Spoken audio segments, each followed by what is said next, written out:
I can remember exactly the date and time that John and Margie got involved with Soundscapes. When Soundscapes first started, no one knew what it was. Soundscapes, what is that? We started Soundscapes in the depths of a recession.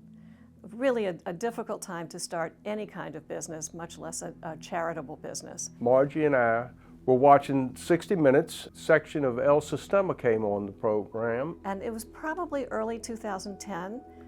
In the winter, I was having dinner at a restaurant with John and Margie, and they were saying that they had seen a 60-minute program about El Sistema in Venezuela, and they said to themselves, that's what Ann is doing. We thought that, boy, that sounds really a neat thing to get involved in.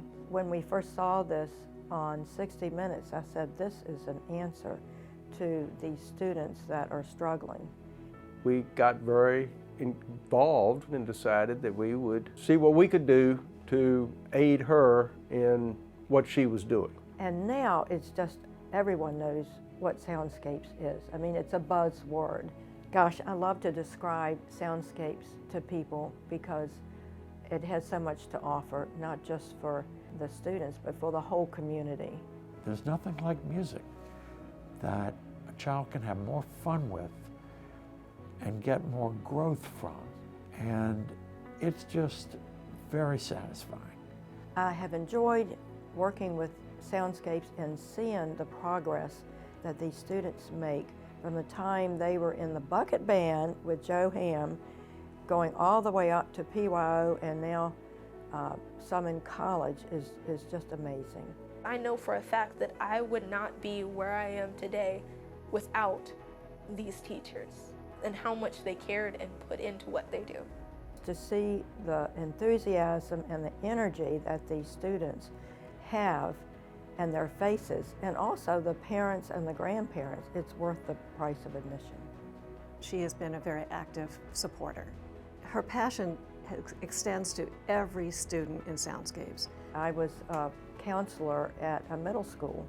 I also have a background in music. I took piano lessons for 12 years or something, and I know what music can do. It just can lighten up the world. Hey, these little kids that are sometimes troublemakers and crazy in my class are somehow sitting quietly on a stage, focused, intensely focused on this music and loving what they're doing. For these students to find something that they can do and be successful is just tremendous. John has been so committed to the Soundscapes idea and to the mission.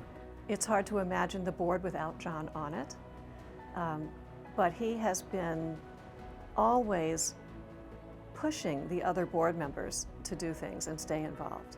Number one, he gives good advice.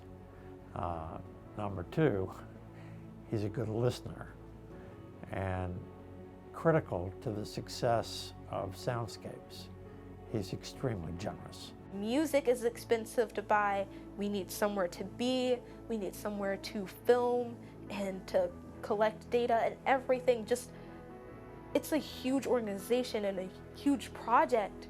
And every little penny, every amount of money that we got goes straight back into what we're doing. The fact that he comes by to visit, whether he needs to do something or sign some papers or just to see what's going on, he always wants to meet new employees. He wants to say hi to Ray when he drops in.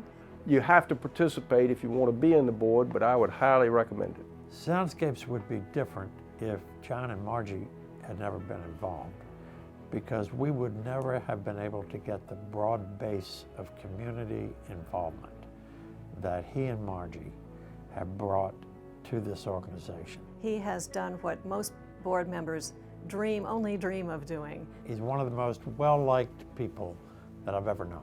It's been great to be involved in Soundscapes for all of these years. What I have enjoyed most about being involved in Soundscapes is meeting the students, meeting the teachers, meeting Joe Hamm and Ann Henry and Ray Ramirez, who all are just remarkable. It's indescribable how thankful I truly am that they decided to fund, help in whatever way they wanted to do, help us. And it's just, I'm so thankful.